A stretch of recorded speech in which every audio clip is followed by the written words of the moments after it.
Muy buenas tardes, bienvenidos a una cápsula más entre Ulupica y Arpolíticas. En esta ocasión vamos a hablar sobre un libro muy interesante que se llama El Kwaidan, que a veces yo le digo Kawaidan, Igual. y fue escrito por Lafcadio Hearn. En esta ocasión tenemos como invitado especial a Mauro Constantino. Bueno, Mauro Cosentino es un lingüista italiano que ya está viviendo acá 15 años. Estamos muy felices de que estés aquí, Mauro. Y Gracias. no sé, cómo quisieras comenzar esto de Guaidán. Bueno, empezamos desde el título quizás. Eh, Hay ambigüedad en el título, obviamente la versión justamente que se conoce de la obra titula Kwaidan, que es en realidad algo que en Japón ya no se usa, porque esa es la lectura que se tenía en la época Heian y en la época Tokugawa. Entonces estamos hablando de japonés muy antiguo. Si tienen que cambiar el nombre, sin embargo, no Kawaidan, porque tendría un significado totalmente diferente. Sí.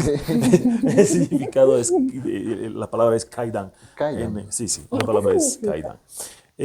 Ahí también hay escritos al respecto, sin embargo, se podría traducir como, bueno, normalmente se lo traduce como las historias de los espíritus, las historias de fantasma, etc. Literalmente, si tuviéramos que ser muy literales, es la narrativa de lo extraño. Entonces, ha adquirido, sin embargo, cada vez más el significado de historia del terror. Se utiliza, por ejemplo, ahora actualmente también para cierta parte de cine japonés o cine asiático, donde en la categoría de Kaidan entran películas como Audition o películas como The Ring, que no sé si en Bolivia es famosa. The Ring, sí. The Ring, no sé si es famosa la versión japonesa o la versión gringa, porque son diferentes y entonces les invito a ver la versión japonesa. ok, porque hay una versión gringa de The Ring. entonces es diferente, ¿no? Y claro, es un término que se ha ido consolidando desde el periodo Tokugawa. Entonces, el periodo que conocemos del shogunato, de cuando hay unos 250 años aproximadamente de historia japonesa, el periodo sin las guerras, el periodo de la paz Tokugawa, que termina con el 1868 y la apertura forzosa de las fronteras al occidente.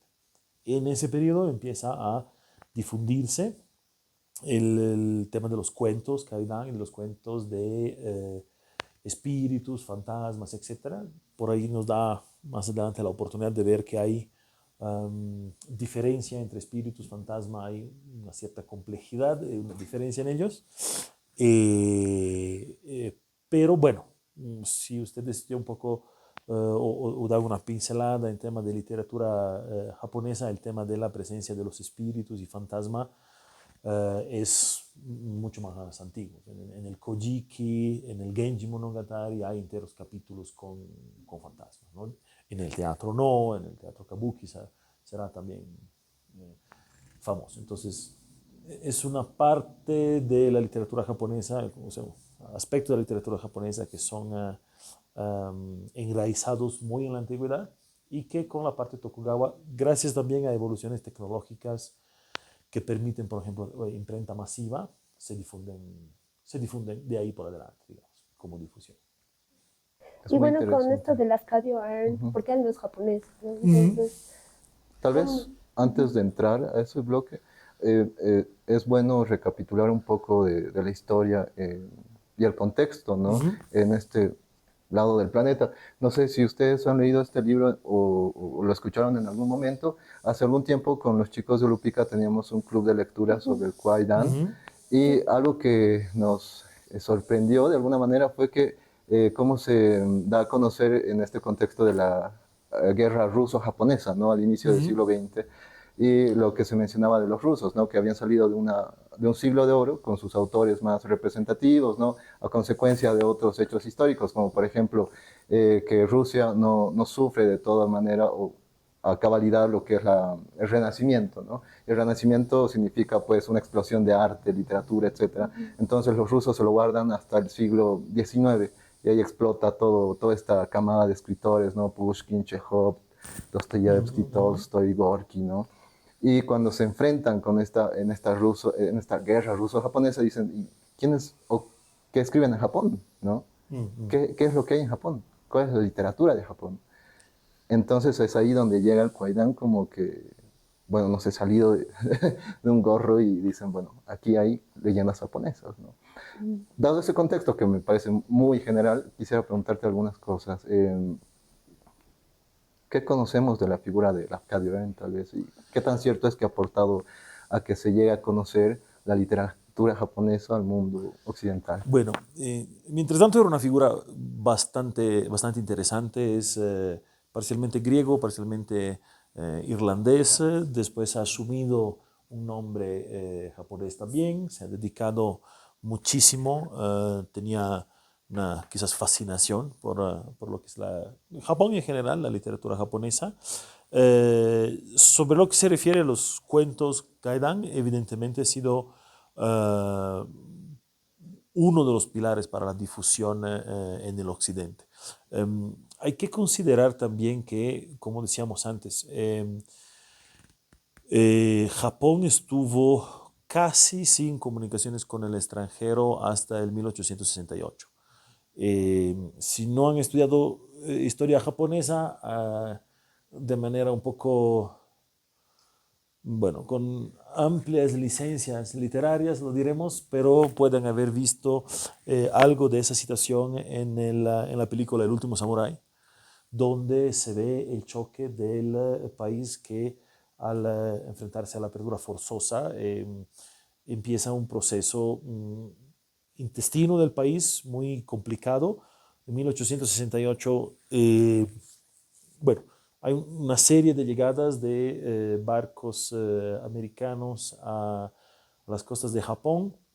En las primeras piden abrir las fronteras, etc. El gobierno japonés firma un tratado con la apertura de algunos puertos, un poco engañoso porque al no conocer los puertos, en realidad en el primer tratado le han dado sí, 2 puertos de 2 islas deshabitadas. Entonces, un poco se han querido zafar de aquello, pero con el Comodoro Perry, creo, llegan masivamente con barcos de guerra y buques para la apertura, y ahí hay este choque entre una cultura muy desarrollada desde el punto de vista cultural, pero que se había quedado casi en una burbuja. Había algo de comercio con Holanda a través de una sola isla, de un solo puerto, porque cuando los Tokugawas en 1600 habían logrado conquistar, unificar, bueno, puntos de vista, unificar todo Japón, lo hicieron gracias también a influencias externas, mejor tecnología bélica, etc. Y lo que decidieron es que para que no vuelva a pasar, que alguien cambie ese, digamos, destino, entonces habían cerrado los puertos para que nunca se interrumpa la paz Tokugawa. En 1868 tienen que abrirse, el choque cultural es fuertísimo, pero hasta ese entonces no había casi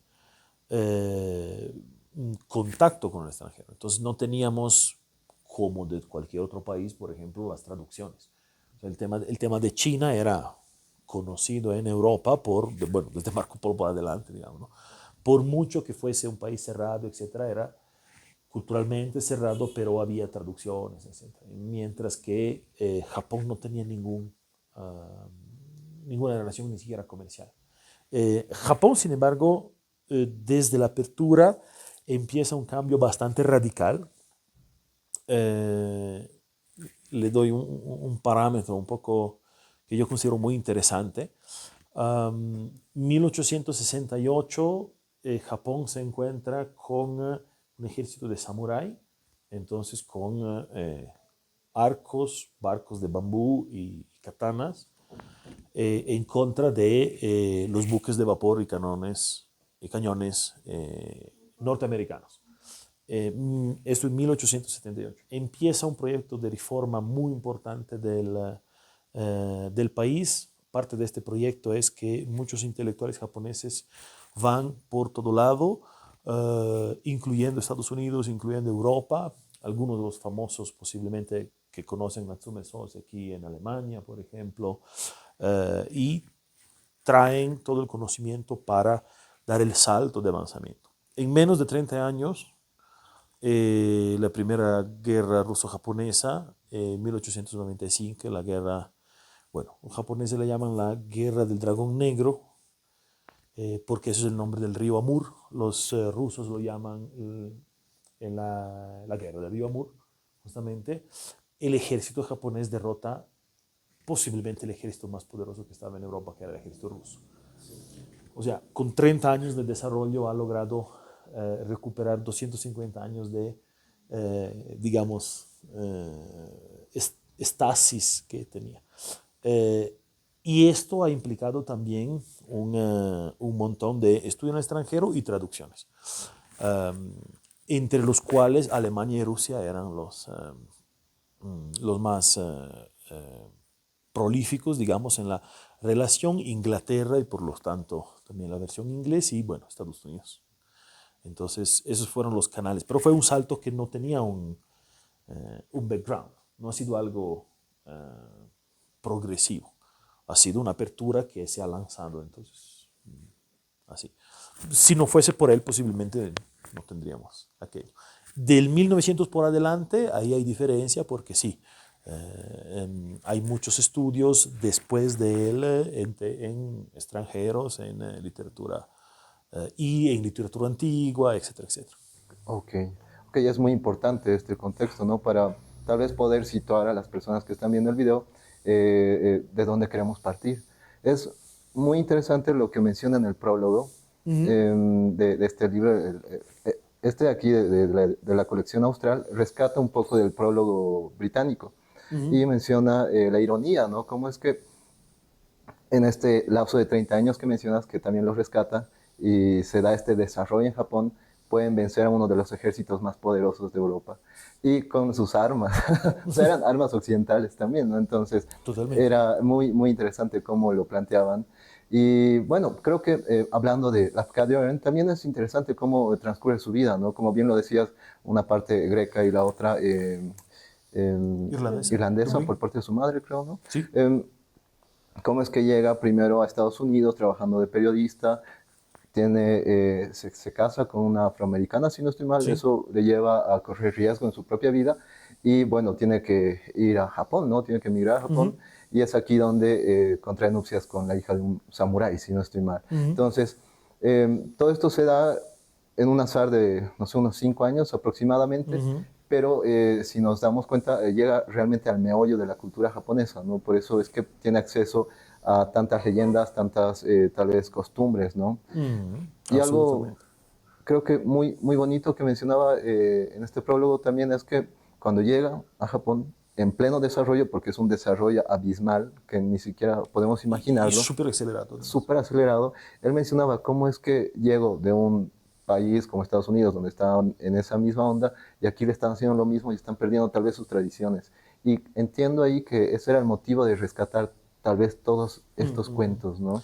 Y creo que ha tenido una sensibilidad importante en ese sentido. Posiblemente este desarrollo súper acelerado que empezó Japón desde la finalización del país cerrado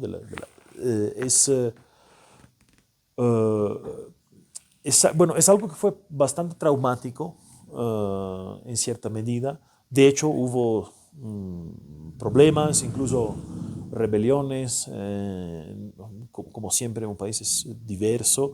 ¿Por qué? Porque se tenía que cambiar lo que era la estructura en el mundo. Si ustedes ven lo que era en el Japón tradicional, por ejemplo, estratificación social, por ejemplo. Lo que era desde el punto de vista del sincretismo shinto-budista, la categoría menos elevada en la jerarquía era la categoría de los comerciantes, porque no producen. Los comerciantes agarran de algo y tienen plata moviendo cosas que no producen. Desde un punto de vista teórico y de la visión del mundo, en ese sentido, los campesinos eran de una categoría superior. Lastimosamente, eso es la visión del mundo desde el punto de vista shinto-budista. La realidad era diferente. La realidad era diferente porque a lo largo de justamente este periodo, la realidad hacía que los samuráis habían llegado a casar sus hijos con mercantes, porque por mucho que fueran samuráis no tenían con qué comer. Mientras que los últimos de la escalera, digamos, eran los que creaban el teatro, tenían los barrios de placer, la literatura tuvo un impulso. Entonces, había un cambio intestino que estaba cambiando lo que es la visión del mundo. Porque una vez abierto, ahí se ha visto que se podía derrumbar aquello. Hemos dicho, 1868 se abre el país, 1871, estoy viendo de memoria, pero puede ser año más o año menos, hay leyes de reforma donde, por ejemplo, cambian algunas cosas. Por ejemplo, el derecho de impunidad de los samuráis del uso de la espada. Un samurái podía utilizar la espada anteriormente,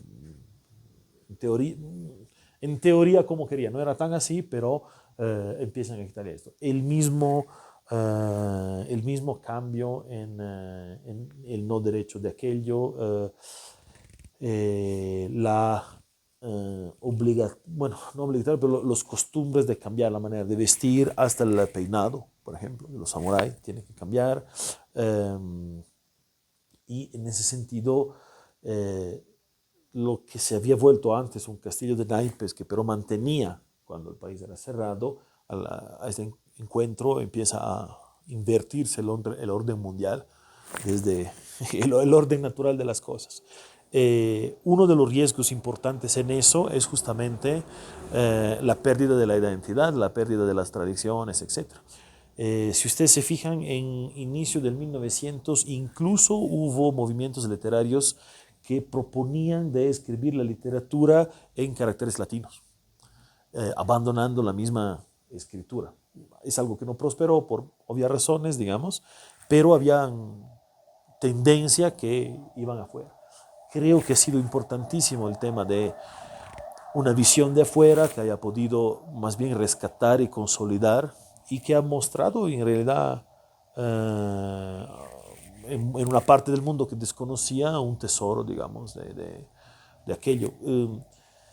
Con ciertas dificultades, el problema y la dificultad increíble de la literatura japonesa es que es muy complicado leerla en traducción. Bueno, es más complicado leerla en japonés, pero, okay, pero el problema es que no se puede traducir necesariamente todo, porque una parte de la traducción no va en el significado, sino va en la parte gráfica, por ejemplo, de los caracteres. O en el conocimiento, ¿no? Entonces, hay cosas que necesariamente se pierden. El trabajo que hizo él es excelente, con eso no quiero criticar la cosa, pero hay limitaciones que vienen, por ejemplo, del disfrutar los cuentos al no conocer, por ejemplo, ciertos aspectos del folclore, digamos, o de los cuentos. Claro. Tal vez saliéndonos un poquito del tema, algo que alguna vez escuché era que no se puede leer del todo correcto una traducción de los haikus, digamos, ¿no? Porque la forma en la que se les escribe tiene mucho que ver con lo que quiere decir.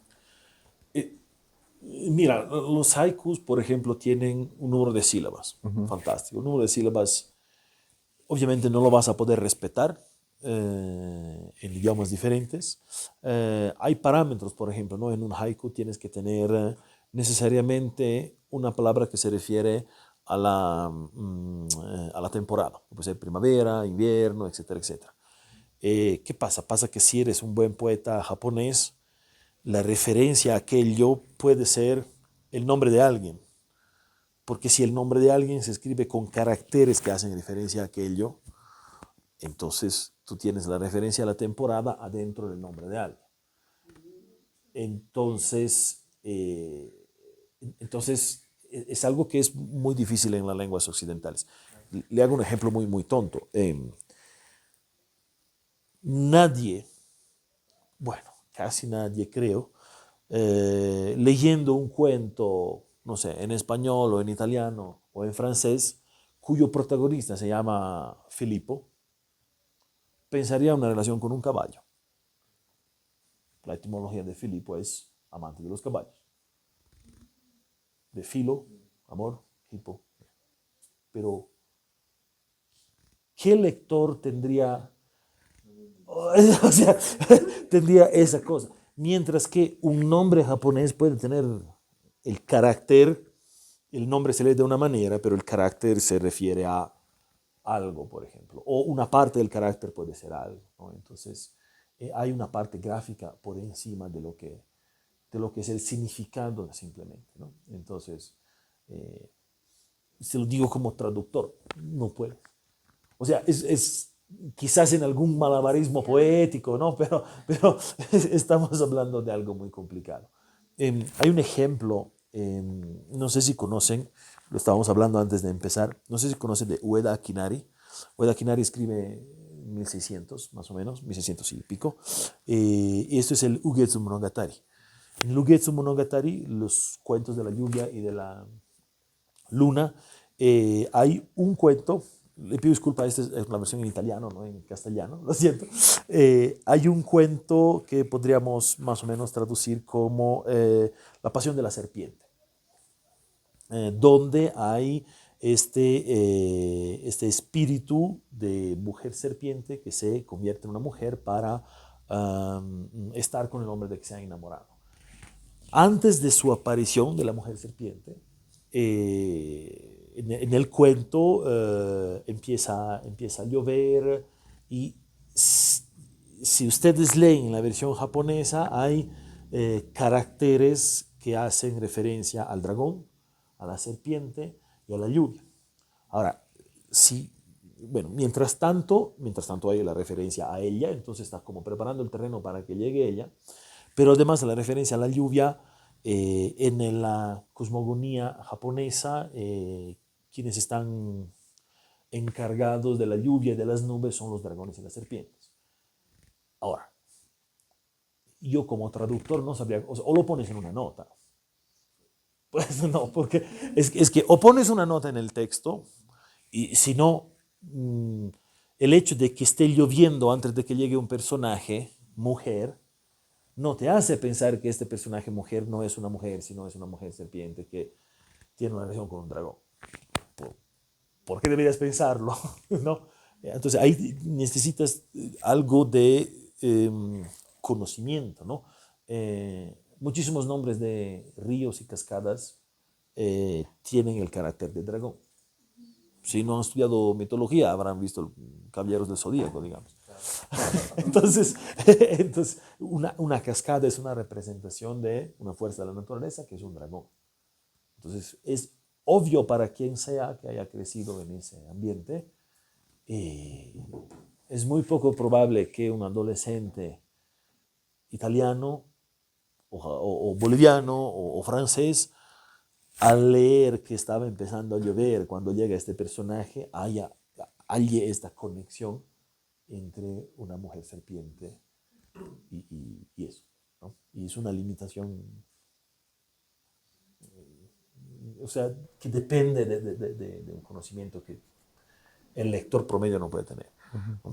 Repito, con esto no es una crítica a la traducción, es una excelente traducción, absolutamente, pero hay limitaciones que derivan del contexto, ¿no? No, entiendo que sí. Las traducciones son complejas, ¿no? Y más cuando cambia la forma.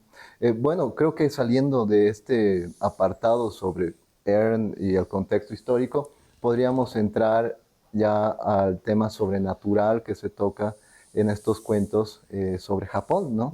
Algo que diferencia mucho la literatura japonesa de tal vez de la china es que se habla mucho de fantasmas, ¿no? En cambio, los chinos hablan más de sueños, tal vez.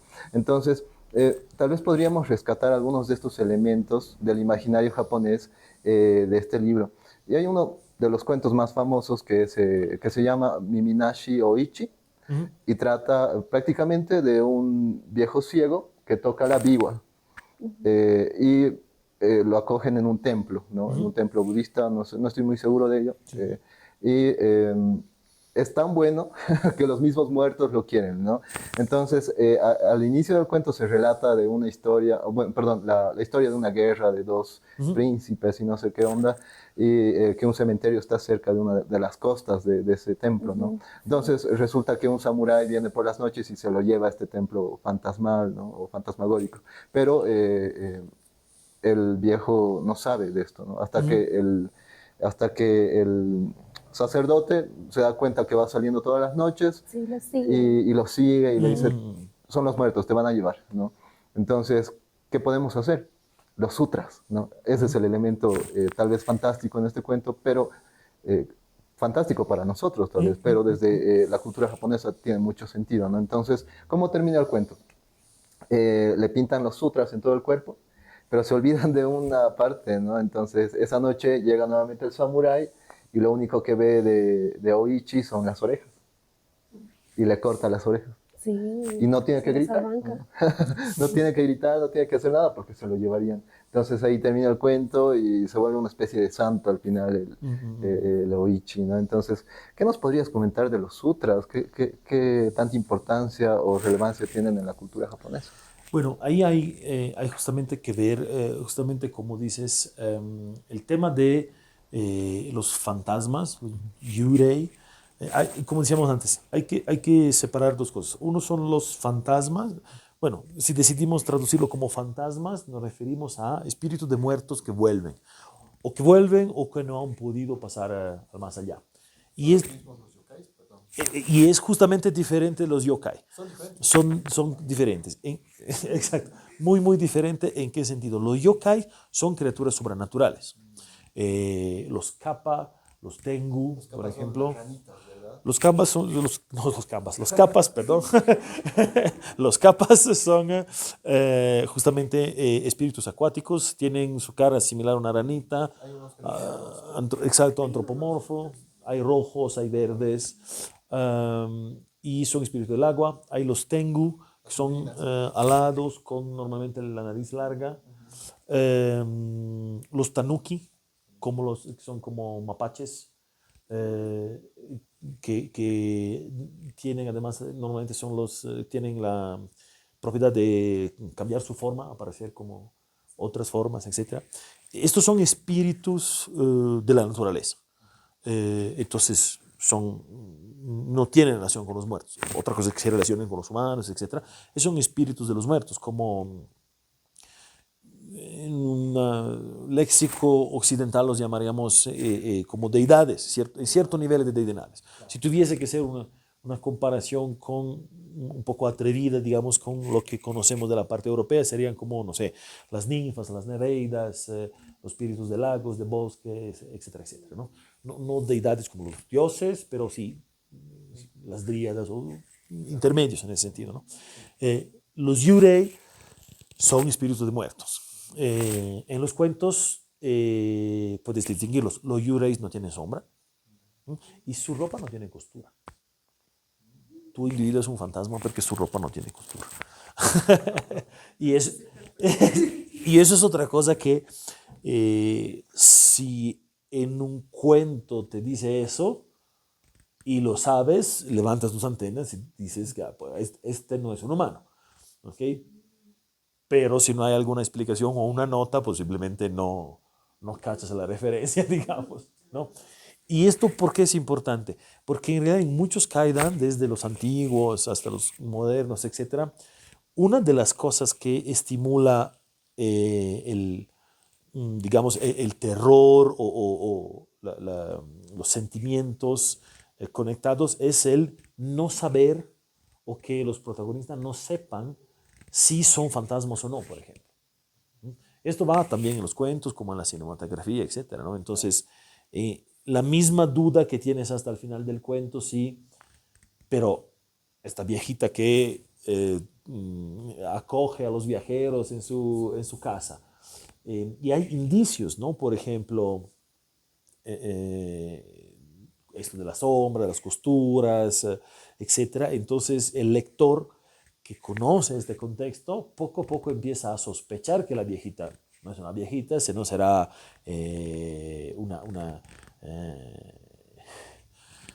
no suena muy mal en castellano, pero es una zorra, o gata, o mujer serpiente, etcétera, etcétera, ¿no?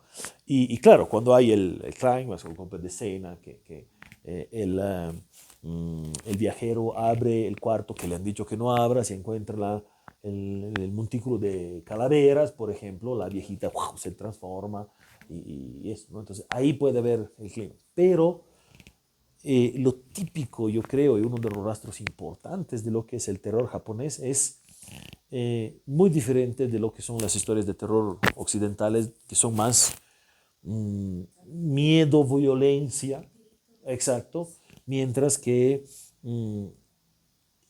el silencio es una de las partes importantes, o el descubrir los indicios, ¿no? Entonces hay una construcción de una ansiedad, ¿no? que llega hacia ahí, ¿no? Claro. Y eso es... El silencio es muy importante, ¿no? Los cuentos de Kwaidan. Bueno, íbamos con los sutras y creo que...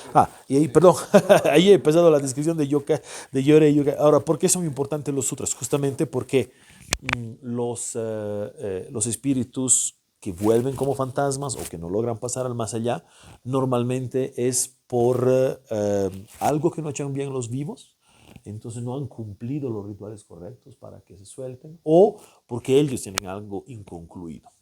Entonces, los sutras son la manera de expiar aquello, son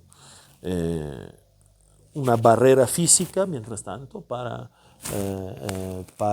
responder a aquello, pero también son representan los caminos para que ellos puedan volver allá, ¿no? Entonces, es una expiación que tenemos que hacer por algo que alguien no ha hecho y por eso el espíritu no ha hecho su camino correcto.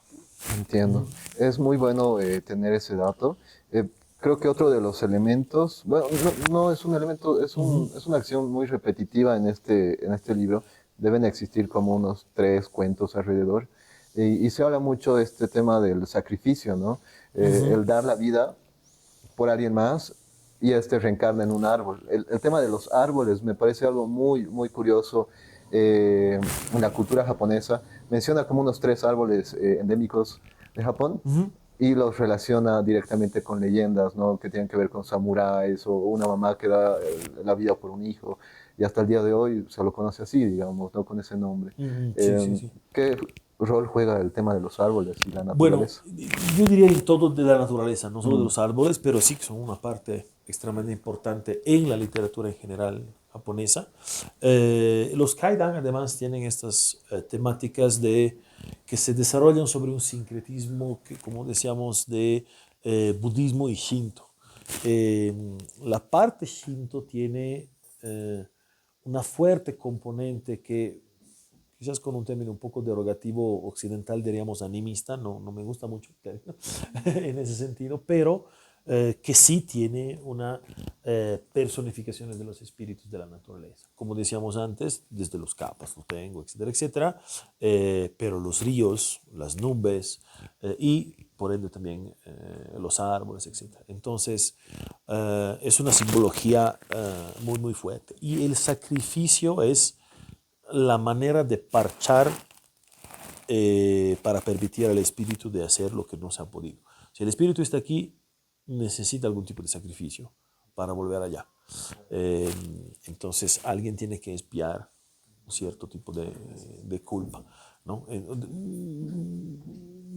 Depende, puede ser culpa, puede ser algo inconcluido, puede ser rencor, puede ser odio, puede ser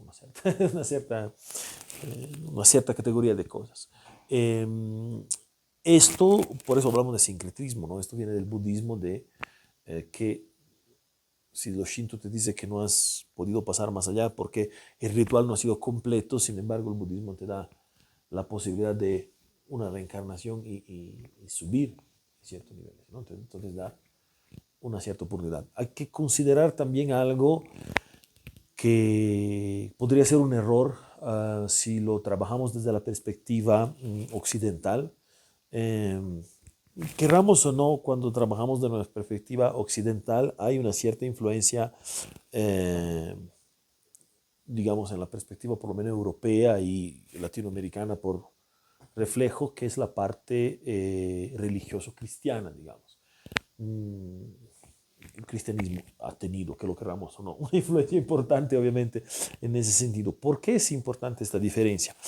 Porque ni el sacrificio, ni la muerte, ni el suicidio tienen el aspecto en Japón de lo que es el pecado. Y eso es algo muy, muy importante, porque en una cultura donde en ese periodo, por ejemplo, donde trabaja él, 1800, 1900, era fuerte, obviamente, la influencia, digamos, religiosa.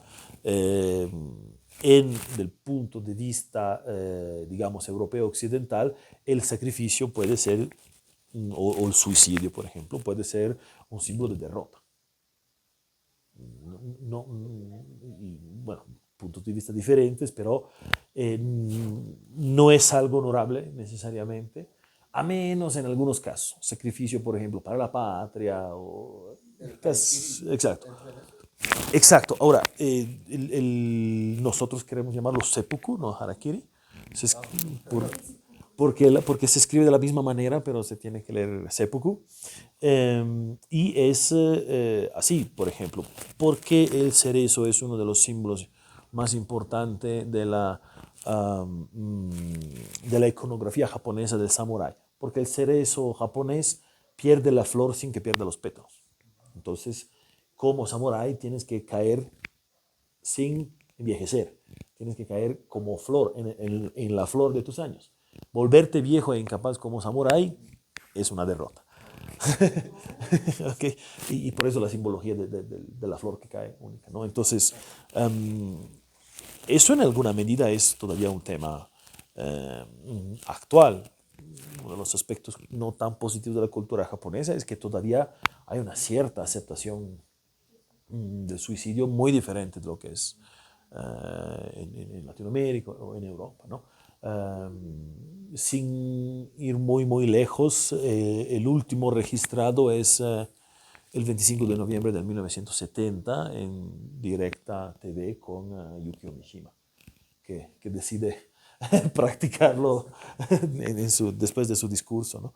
Entonces, el último ritual, después hay otros, pero el ritual según la tradición samurai, digamos, ¿no? En ese sentido, si tú sabes que el suicidio no es una manera de ser derrotado, sino es un sacrificio que te permite volver al ciclo y habiendo hecho un sacrificio para salvar a alguien, vuelves al ciclo mejor, no peor. En una iconografía europea, un sacrificio te manda al infierno. En una iconografía shinto-budista, el sacrificio te permite devolver mejor. Entonces, o sea, es muy diferente. Es muy diferente la visión que puedes tener, ¿no? Entonces hay que interpretarlo de manera diferente, ¿no? Es muy interesante conocer esos polos opuestos, ¿no?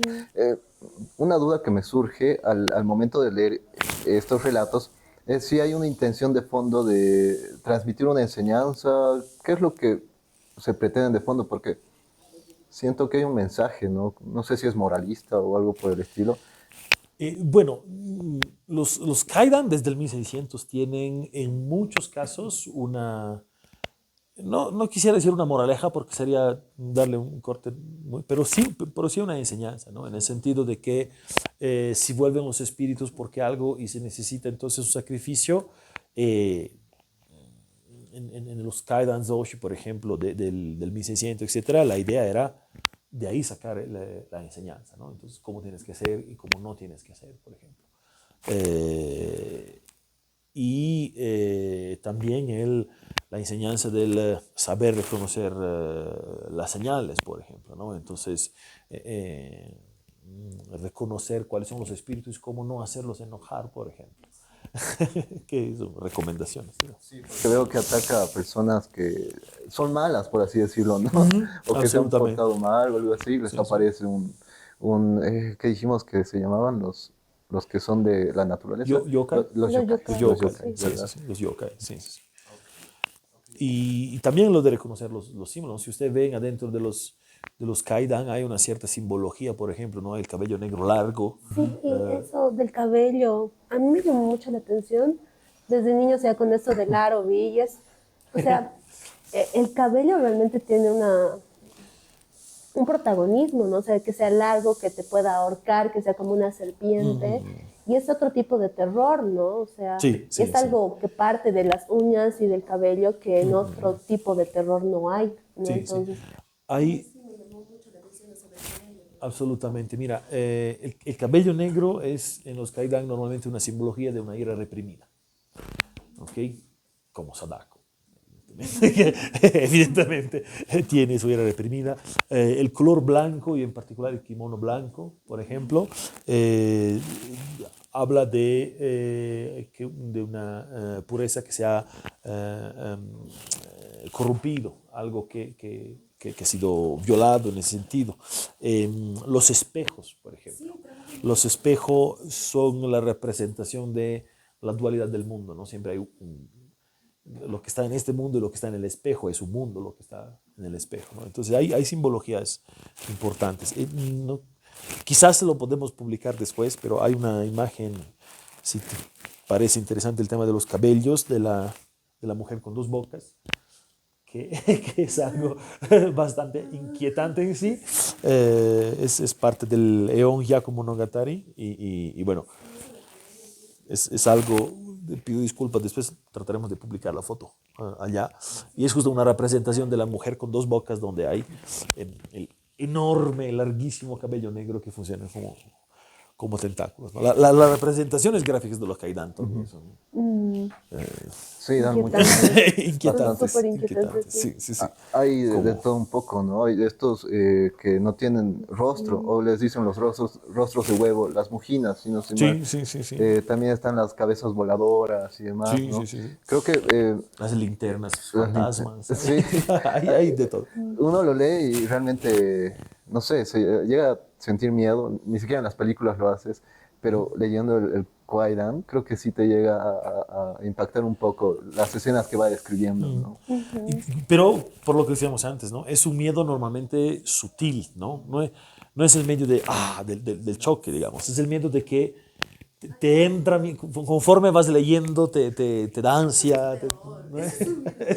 Sí, sí, sí, sí. No es el degollamento, por decir, ¿no? O sea, exacto. Y es, creo, típico, lo ven también en las películas, digamos, ¿no? Parte de la iconografía de los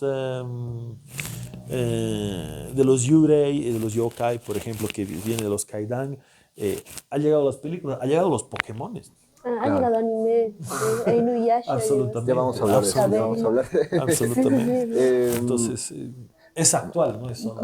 Sí, claro, hay bueno, bastante influencia, esto del ¿no? cabello, de los espejos, Demon Creo que Slayer, o sea, para, para cerrar esta sección, ya hablando de lo sobrenatural del libro, tal vez una pregunta más directa es, ¿cuál es tu Kwaidan favorito o cuál es tu historia favorita? Entonces, de eso creo que es en esa colección es la Yukiona. La mujer nieve. La mujer nieve, Yukiona. Ok, aquí. Y bueno, si de la pasión de la serpiente, si tuviese que escoger de Ueda Kinari, quizás son los dos más famosos. Pero hay figuras, eso quizás son los dos más famosos, ¿no? Entonces, creo que disponible en Bolivia lo he visto algún momento. De hecho, para esta charla lo he buscado y no lo he encontrado. Creo tener una versión en español de Ueda Kinari, si no me he imaginado, pero tengo un problema en que no me acuerdo en qué idioma he leído las cosas. Entonces, a veces pienso haberlo leído. Sí, es que me ha pasado de decirle a alguien, a algún amigo, te voy a prestar el libro y después era en un idioma que ese amigo no entendió. Me ha pasado, pero estoy bastante seguro que hay una versión, digamos, en físico adquirible en La Paz de los cuentos de la lluvia y de la luna. Um, y bueno, creo que Kwaidan sí es disponible. Por Sí, lo menos en las bibliotecas, digamos, ¿no? sí, sí, creo que es el más comercial actualmente. Sí, sí, sí. Lo pueden pillar. Bueno, creo que con eso cerraríamos esta sección y nos iríamos a una que tal vez nos hemos adelantado un poco al inicio, y es de las traducciones, ¿no? ¿Cómo es que podríamos decir que bueno, para iniciar, que este libro está vigente en el Japón del siglo XXI, o crees que ya algo que ya lo han olvidado? Porque escuchaba algo de ese prólogo, ¿no? Y tal vez de algunas entrevistas o columnas que luego Ern publicaba, Ujú. y decía, bueno, esto ya no le interesa a la gente del Japón, pero de aquel entonces, estamos hablando de Claro, claro. finalizando el siglo XIX, ¿no? ¿Cómo crees que esté la situación actualmente? Mira, te voy a dar un dato que me he anotado justamente, me he traído chanchullos, obviamente, tampoco es todo de memoria. Te voy a dar un dato bien interesante. 2022, así que es, consideraría, digamos, contemporáneo. Marzo 2022, pueden buscar en internet, no tienen que confiar en mí, la piedra Seisho Seki, hay una piedra cerca de una fuente termal en Japón, etc., era simbología justamente de que preservaba, digamos, atrapaba la Tamamo no Mae, la zorra de nueve colas. No sé cómo. ¿Ok? Exacto, ok. Está en Naruto, está en Inuyasha, está en cualquier. Absolutamente, absolutamente. ¿Ok? Porque es un yokai famoso. Absolutamente. Absolutamente, sí. Y ¿qué pasa? La leyenda decía que esta piedra en esta fuente, cerca de la fuente termal, atrapaba a ese espíritu. Lo que pasa es que en marzo de 2022 la piedra se ha roto. ¿Okay? Ahora, ¿qué pasa? Es normal, en teoría, cualquier geólogo te dice que hay erosión, cosas, etcétera, pero hubo una invasión así, redes sociales, periódicos, etcétera, justamente de cuentos sobre el hecho de que la piedra se ha roto, digamos, ¿no? Y todos eran con referencia a él, a Otto Kwaidan y todo, ¿no? Entonces, si los adolescentes en 2022 publican en sus redes sociales de la piedra Seishoseki, entonces está vigente, está re vigente. Pero como te decía, manga, animes, Mangas. Creo que uno de los más terroríficos es Junji Ito. sí, Junji Ito rescata bastante de los yokais y tiene un manga muy bueno que se llama La Maldición de Isosuke, ajá, que trata de espirales, ¿no? Pero Sí. busquen eso en YouTube o traten de buscar el manga en internet. Da mucho miedo, es más efectivo que ver una peli de terror, creo, ¿no? Te da muchísimo miedo. Entonces sí, creo que está totalmente vigente el tema sí, sí. de toda esta, tal vez, cosmovisión japonesa respecto a los fantasmas, ¿no? Sí, sí, sí. Hay animes actualmente eh, en vigencia donde hay justamente los bakemonos, ¿no?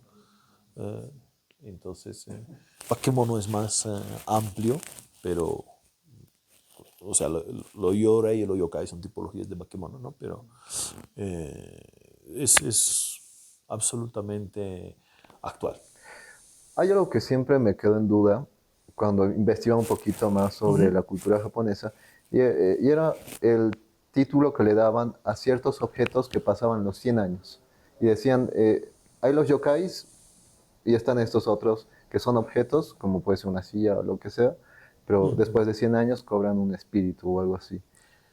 Bueno, eso va a las raíces, ¿no? Desde Genji Monogatari por adelante.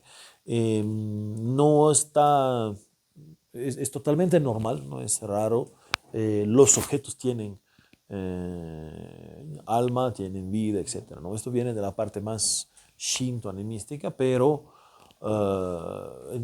desde el folclore, la leyenda, los cuentos, o sea, las teteras, los bowls, los espejos, las katanas, obviamente. ¿no? Entonces, a veces porque son construcciones o constructos que atrapan a los espíritus, o a veces porque son tan magistralmente construidos que sí cobran vida, por ejemplo. ¿no? Entonces, eso es totalmente parte de lo que es...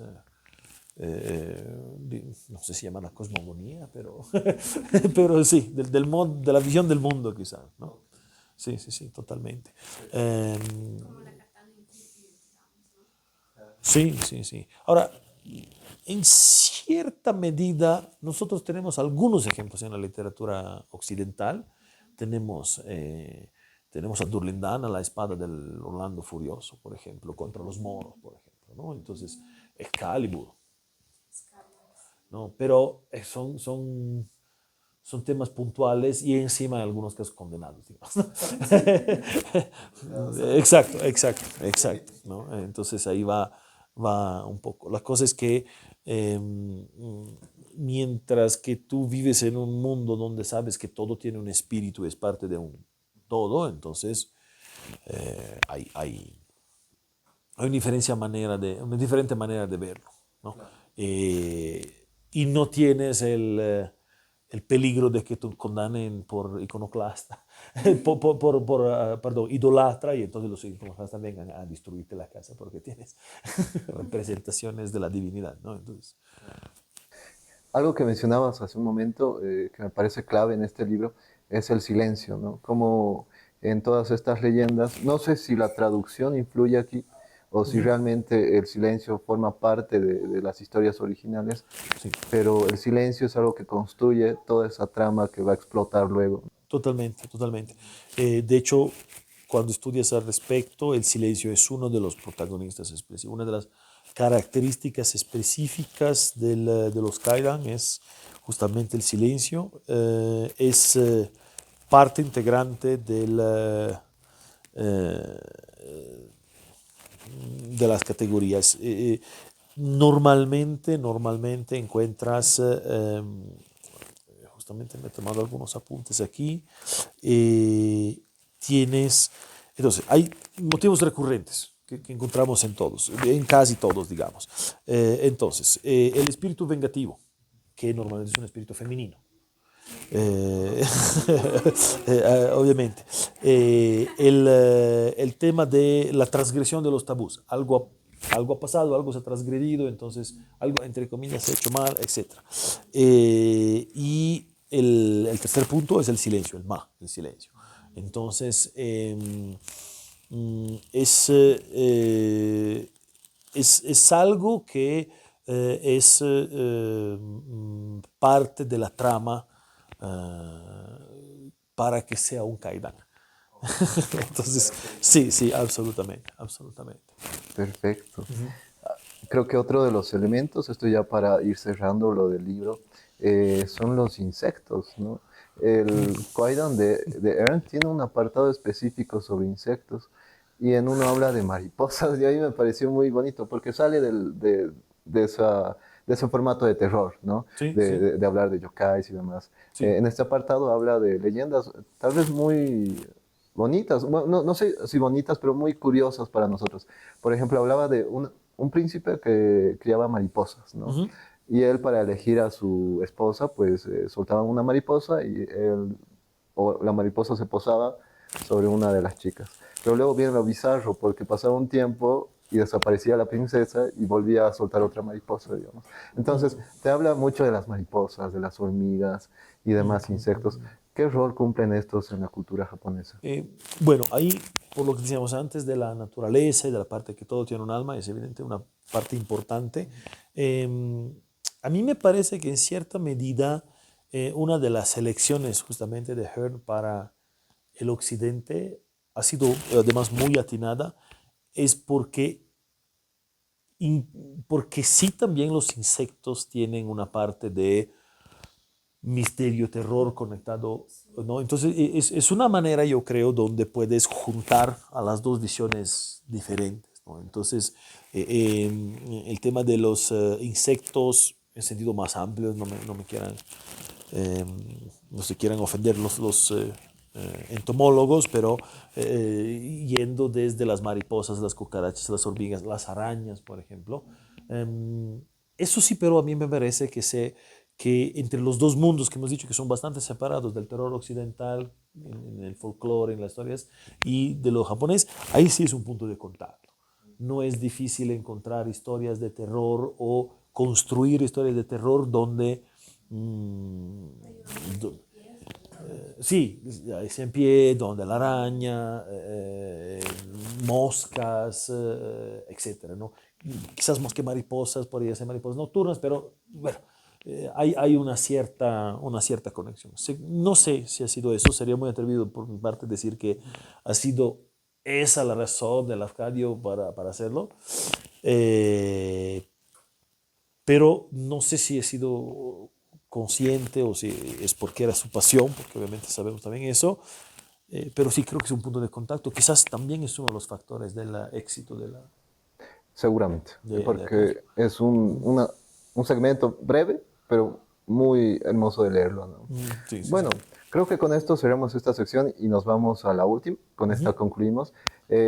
Como primer punto, no sé si alguien tiene alguna pregunta para Mauro respecto tanto al libro o la cultura japonesa que pueda... Voy a intentar contestarla porque tampoco soy una enciclopedia, pero voy a hacer mi mejor esfuerzo.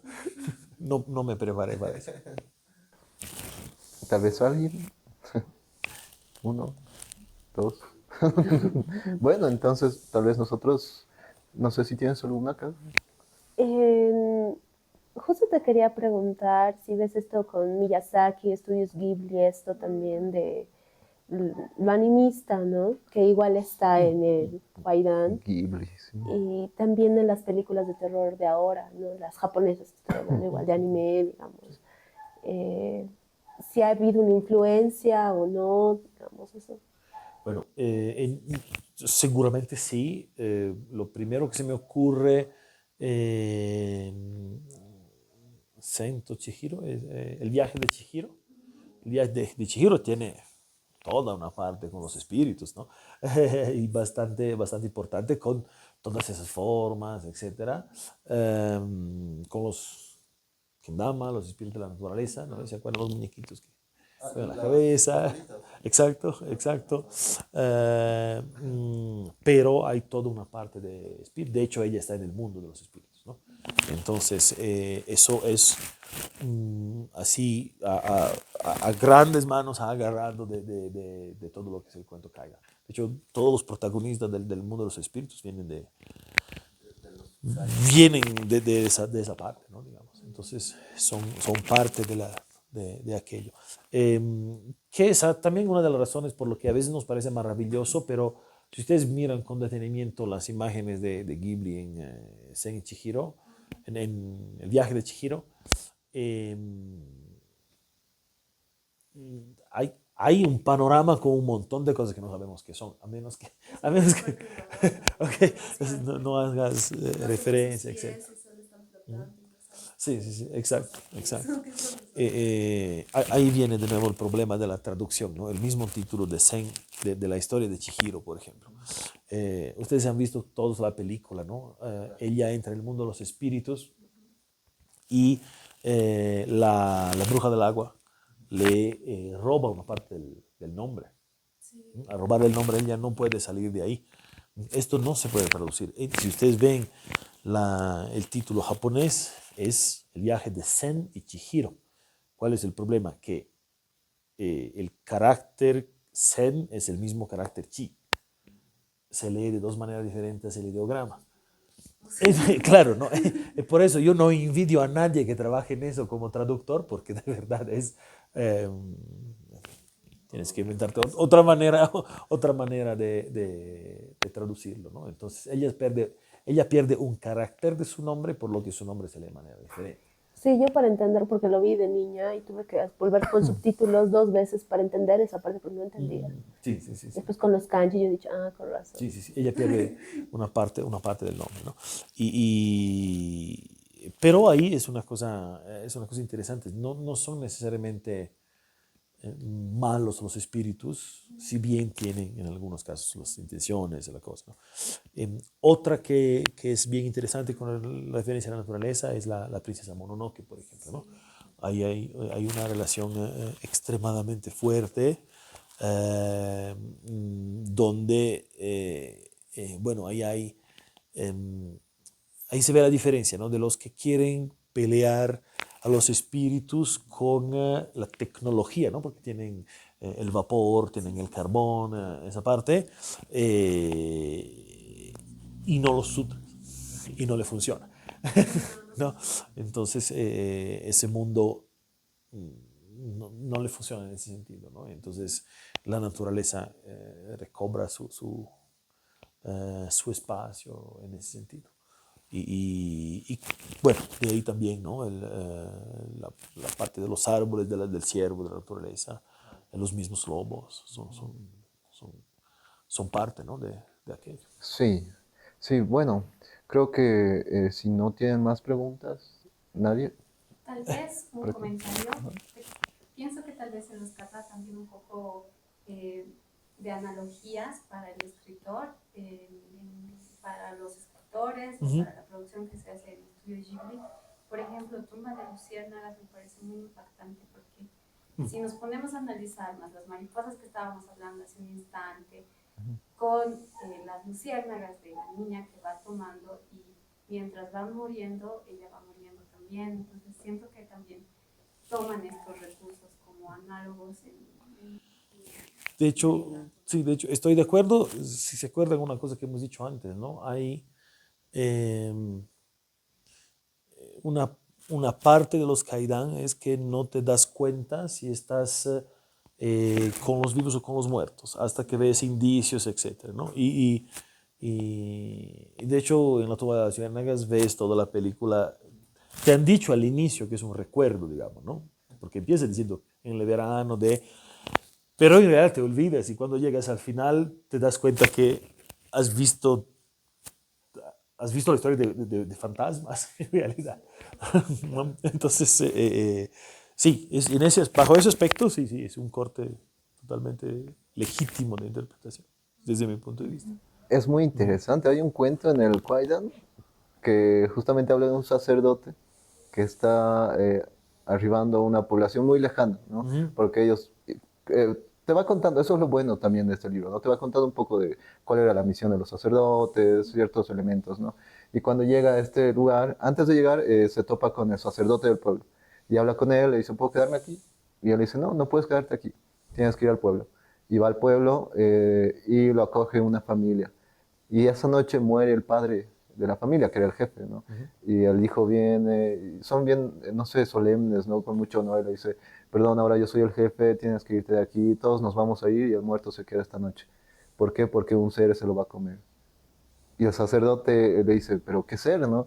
Yo me voy a quedar. Y se queda, y efectivamente viene un ser, así que no pueden describir la forma, y se lo lleva, se lo come, ¿no?